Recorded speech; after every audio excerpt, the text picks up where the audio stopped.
તમે બનાયું એ કોઈનાથી ના બનમાં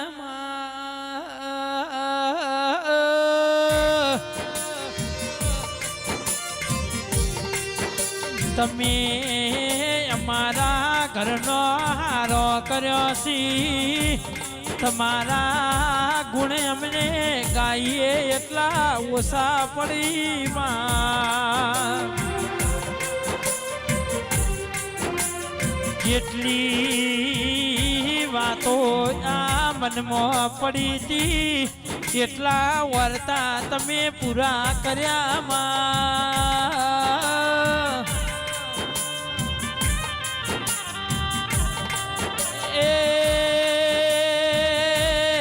ઘરની વેળા વાળીના નવું નજરાણું લાયું જોધારી આવો